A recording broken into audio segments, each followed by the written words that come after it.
سے پہلے کہ ہم اپنے علامہ صاحب کی طرف جائیں جی میں اپنے ناظرین کو آج کا سوال بتا دوں. آج کا سوال اور اس کا منتخب جواب رمضان کس زبان کا لفظ ہے؟ ہمارے پاس 3 آپشن ہیں. پہلا آپشن ہے فارسی, دوسرا عربی اور تیسرا گجراتی. اس کا جو صحیح آنسر ہے وہ ہم اپنے پروگرام کے لاسٹ میں بتا دیں گے اور اپنی اسکرین پر بھی جو ہمارے اسکرول ہو جائے گا. جی بالکل. سونیا, علامہ صاحب کی طرف جانے سے پہلے ہمیں اپنے ناظرین کو یہ بھی بتا دینا چاہیے کہ اور ضرور بتانا ہوگا کہ آج کا موضوع ہمارا کیا ہے. دیانت و امانت ناظرین کرام ہمارا آج کا موضوع ہے, جس کے حوالے سے علامہ صاحب سے ہم کچھ سوالات کرنا چاہیں گے. علامہ صاحب, پہلا سوال تو آپ سے یہ کرنا چاہیں گے کہ دیانت و امانت کی طرف تو ہم آ ہی رہے ہیں. ہمارے معاشرے میں برائی کو برائی سمجھنے کا جو رجحان ہے وہ کم سے کم تر کیوں ہوتا چلا جا رہا ہے؟ اعوذ باللہ من الشیطان الرجیم. بسم اللہ الرحمن الرحیم. ان اللہ یأمرکم ان تؤدوا الامانات الی اہلہا جی وَإِذَا حَكَمْتُمْ بَيْنَ النَّاسِ أَن تَحْكُمُوا بِالْعَدْلِ إِنَّ اللَّهَ نِعِمَّا يَعِظُكُمْ بِهِ إِنَّ اللَّهَ كَانَ سَمِيعًا بَصِيرًا. جی صدق اللہ العظیم. میں یہ سمجھتا ہوں کہ آج کے اس معاشرے کے لحاظ سے جی اور جو ہماری کیفیت بن چکی ہے اکثریتی عوام اور لوگوں کی, اس اعتبار سے یہ انتہائی اہم سوال ہے, اگرچہ یہ چبھتا ہوا سوال ہے, لیکن اس کا جواب بہرحال موجود ہے. اور جواب اس کا یہی ہے کہ علم و آگہی کی کمی, جی شعور کی کمی اور امانت و دیانت کی اہمیت کو نہ سمجھنا اور اس کو نظر انداز کرنا, یہ چیزیں اس کے بنیادی اسباب ہیں اور کیفیات ہیں. اب سوال یہ پیدا ہوتا ہے کہ اگر یہ سلسلہ جاری ہے تو کیا ہم بھی اسی سیلاب میں بہتے چلے جائیں؟ جی کیا ہم بھی خاموش بیٹھ جائیں؟ نہیں.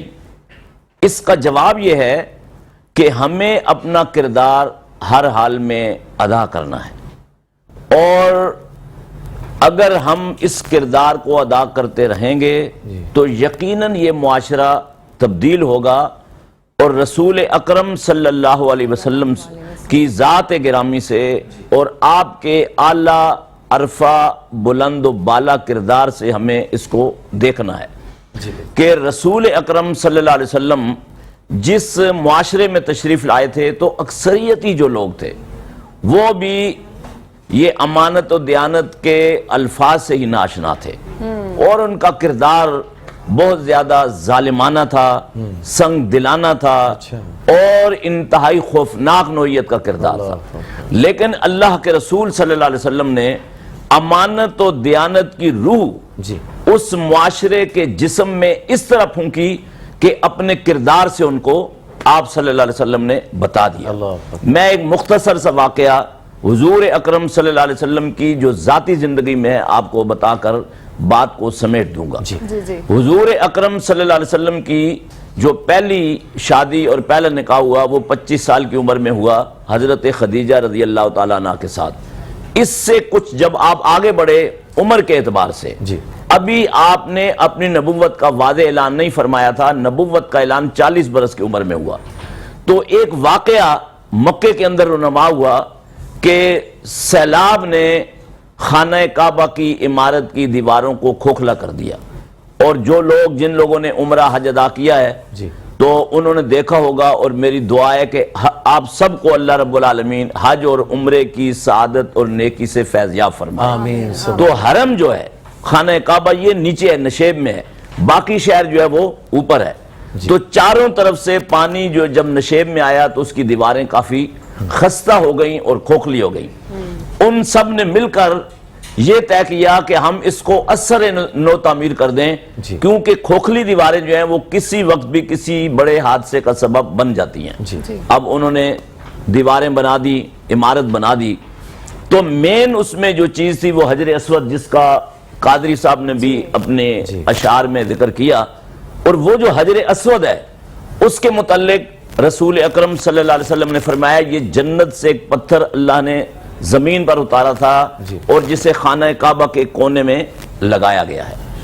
جب اس پتھر کو اس کے مقام پر لگانے کا موقع درپیش ہوا تو وہ قبائل تھے اور ان کے اندر عصبیت جو ہے ایک تو زبان کی بڑی عصبیت تھی, پھر علاقے کی بڑی عصبیت تھی, پھر قبیلے کی بڑی عصبیت تھی, اور قبیلے کی جو برانچز ہوتی ہیں ان برانچوں کی بھی بڑی عصبیت تھی. تو انہوں نے کہا, ہر ایک نے کہا کہ ہمارے قبیلے کا سردار اس کو لگائے گا. لڑائی شروع ہو گئی.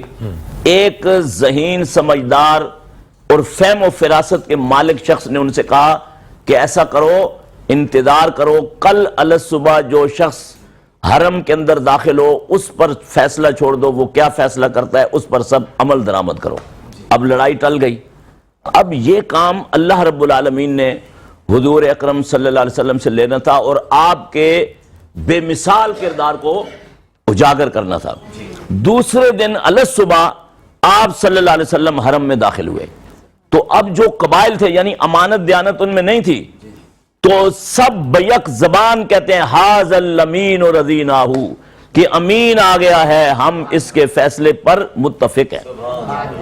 اب آپ صلی اللہ علیہ وسلم کیسے جج ہیں, یعنی جج جو ہیں ان کو بھی اس سے بصیرت حاصل کرنی چاہیے. آپ نے ایک چادر بچھائی, پتھر سینٹر میں رکھا, تمام قبائل کے جو سردار تھے ان کو بلایا, کہا اس کے کونوں سے پکڑ لو. اٹھایا, جس مقام پہ رکھنا تھا وہاں تک پہنچا کر آپ صلی اللہ علیہ وسلم نے اپنے دست مبارک سے, اپنے پیارے ہاتھوں سے اس حجر اسود کو اس کے مقام پر نصب کر دیا, رکھ دیا. تو اس موقع پر آپ صلی اللہ علیہ وسلم کی امانت کھل کر سامنے آئی کہ جس معاشرے میں امانت کا نام ہی نہ ہو, دیانت کا نام ہی نہ ہو, بلکہ خیانت ہی خیانت ہو, اس معاشرے میں آپ صلی اللہ علیہ وسلم نے ایک کرن روشنی کی جلائی, ایک شمع جلائی, اور اس شمع نے پھر پہلے عالم عرب کو اور اس کے بعد عجم کو اتنا روشن کر دیا کہ آج امانت اور دیانت کو ہر شخص جانتا اور سمجھتا ہے. ماشاءاللہ. اللہ علامہ صاحب, اگر حکمران ہی اگر آپ کا جو ہے وہ بد دیانت ہو تو اس کا معاشرے پہ کیا اثر پڑے گا؟ دیکھیں, ایک بنیادی فلسفہ ہے دنیا میں کہ لوگ کس کو فالو کرتے ہیں, حکمرانوں کو. بالکل. کس کو فالو کرتے ہیں؟ جن کے وہ ماتحت ہوتے ہیں. اور عربی زبان میں ایک مقولہ ہے, الناس علی دین ملوکہم. لوگوں کا جو دین اور مذہب ہے وہ بادشاہوں کو دیکھ کر بنتا ہے اور بادشاہوں کے مطابق ہوتا ہے. اچھا, اس میں یعنی سوشیالوجی کا بہت عمل دخل ہے. اچھا, دنیا میں بڑے بڑے سوشیالوجسٹ ہیں, ہم باتیں کرتے ہیں, لیکن میں آج آپ کو یہ بات بتانا چاہتا ہوں کہ پوری روئے زمین کا سب سے بڑا سوشیالوجسٹ یہ ابن خلدون ہے. اچھا. جنہوں نے بے شمار علوم پر کتابیں لکھی اور اس سوشیالوجی پر انہوں نے بڑی بحث کی. اچھا, کیا کہیں. اور ایک مرتبہ مولانا ابوالکلام آزاد رحمۃ اللہ علیہ جب یہ پاکستان بننے سے پہلے بیٹھے ہوئے تھے ایک مجلس میں, تو کچھ لوگ بڑا پروپیگنڈا کرتے تھے کہ پینٹ شرٹ ہونی چاہیے, یہ اعلیٰ لباس ہے, یہ بڑے لوگوں کا لباس ہے, یہ بڑا محترم لباس ہے, یہ بیوروکریسی کا لباس ہے, اسٹیبلشمنٹ کا لباس ہے. تو اس پر بات چلتے چلتے جب مولانا کے پاس آئی تو انہوں نے کہا, بھائی بات یہ ہے کہ یہ جو ہم لباس کی تعریف کرتے ہیں, جو ہمارے اوپر حاکم رہے ہیں ان کو دیکھ کر ہم کرتے ہیں, ان کو فالو کر رہے ہیں. انہوں نے ایک مقولہ عربی زبان میں جو علامہ ابن خلدون کا ہے وہ پیش کیا. انہوں نے کہا کہ علامہ ابن خلدون کہتے ہیں ان الامم المغلوبۃ تقلد امم الغالبہ, غلام قومیں ہمیشہ اپنے آقاؤں کی تقلید کرتی ہیں, لباس کے اندر, زبان کے اندر, چال چلن کے اندر, اپنی اٹھک بیٹھک کے اندر, اپنے معاملات کے اندر, بول چال کے اندر. تو مولانا ابوالکلام نے کہا کہ اس کی وجہ یہ ہے بنیادی. تو ہمیں اس بات کو بڑے اچھے طریقے سے سمجھنا چاہیے. اور ہمارے جو ارباب اقتدار ہیں, دیکھیں سیاست میں جو آج زبان استعمال ہو رہی ہے, یہ علماء کا ہمارا یہ کام نہیں ہے اس طرح کی بات کرنا. ہم تو بڑے ادب سے بات کریں گے, وگرنہ اس کی جو کیفیت آج ہم دیکھ رہے ہیں, وہ شورش کاشمیری نے ایک زمانے میں کہا تھا میرے ملک کی سیاست کا حال نہ پوچھ، طوائف گری ہوئی ہو جیسے تماشبینوں میں۔ تو میں یہ سمجھتا ہوں ارباب اقتدار سے بہت ہی ادب احترام کے ساتھ میں یہ گزارش کرنا چاہوں گا کہ وہ اپنے کردار کو قوم کے سامنے مثبت انداز میں اجاگر کریں، جو کمی کوتاہی کمزوری ہے، اپنے جو سیاسی گروہ بندی ہے، اس سے بالکل دور ہٹ کر، کیونکہ حاکم جو ہوتا ہے وہ ایک پارٹی کا حاکم نہیں ہوتا، حاکم جو ہے وہ ملک کا حاکم ہوتا ہے، وہ عوام کا حاکم ہوتا ہے، وہ ملک کے تمام جو عوام ہیں ان کا ذمہ دار ہوتا ہے۔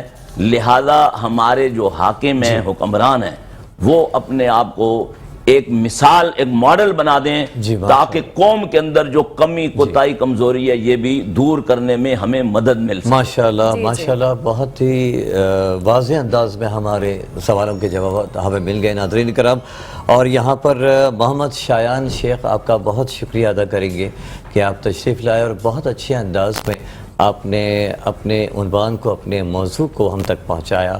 آپ کا بہت بہت شکریہ، بہت بہت شکریہ۔ ناظرین کرام، یہاں لیتے ہیں ایک مختصر سا چھوٹا سا بریک کے بعد پھر آپ سے ملاقات ہوگی، کہیں نہیں جائے گا۔